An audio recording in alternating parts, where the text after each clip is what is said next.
السلام علیکم ناظرین، آج ایک نئی کہانی کے ساتھ آپ کی خدمت میں حاضر ہیں۔ امید ہے آپ کو آج کا یہ واقعہ ضرور پسند آئے گا۔ تو آئیے شروع کرتے ہیں۔ کہتے ہیں کہ ایک گاؤں میں ایک امام صاحب رہتے تھے جو اپنی نیک نیتی اور پارسائی کی وجہ سے پورے گاؤں میں مشہور تھے۔ اسی گاؤں میں ایک شخص رہتا تھا جسے اکثر کاروبار کے سلسلے میں گاؤں سے باہر جانا پڑتا تھا۔ اس کے ساتھ گھر میں صرف اس کی بیوی اور ایک بیٹی رہتی تھی۔ اللہ کی رضا سے اس کی بیوی وفات پا گئی اور اس کے پاس صرف ایک جوان بیٹی بچی۔ چند دن بعد اس شخص کو شہر سے باہر جانا ضروری ہو گیا۔ وہ بہت پریشان ہوا کہ اپنی بیٹی کا کیا کرے، اسے کہاں چھوڑے۔ کافی سوچ کے بعد اس نے فیصلہ کیا کہ امام صاحب بہت نیکوکار ہیں، کیوں نہ اپنی بیٹی ان کے پاس بطور امانت چھوڑ دی جائے۔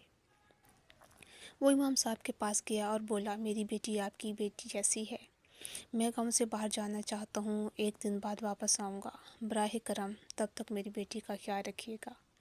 امام صاحب نے اس کی مجبوری کو سمجھا اور حامی بھر لی۔ رات کا وقت آیا، لڑکی اپنے کمرے میں سو رہی تھی اور امام صاحب برآمدے میں اپنی چارپائی پر لیٹے تھے۔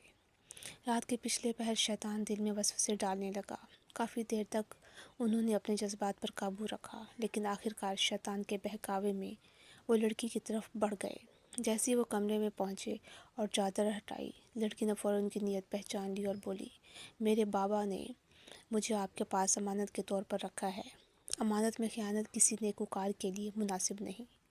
یہ سن کر امام صاحب یکدم کھڑے ہو گئے، فوراً گھر سے نکلے اور گاؤں سے دور جنگل کی طرف بھاگتے چلے گئے، دل میں خوف اور شرمندگی لیے ہوئے۔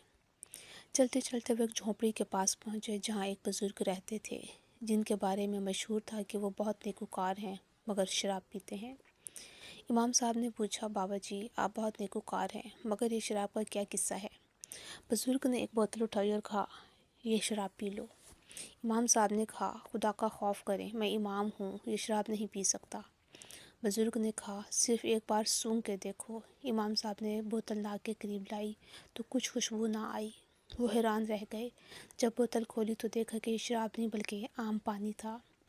بزرگ نے کہا، میں شراب نہیں پیتا، یہ بوتلیں صرف اس لیے رکھی ہیں تاکہ لوگ اپنی بیٹیاں میرے پاس امانت نہ رکھوائیں۔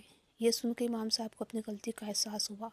انہیں سمجھ آیا کہ نیک ہونا ضروری ہے، مگر اپنے آپ کو نیک اور پارسا ظاہر کرنا کبھی کبھی مشکلات کا باعث بن سکتا ہے، کیونکہ لوگ کبھی کبھی حد سے بڑھ کر آپ کی نیکوکاری کا فائدہ اٹھاتے ہیں۔ نیک ہونا ضروری ہے، مگر اپنی نیکوکاری کی بنیاد پر غرور یا دوسروں کی توقعات کا بوجھ نہ بنائیں۔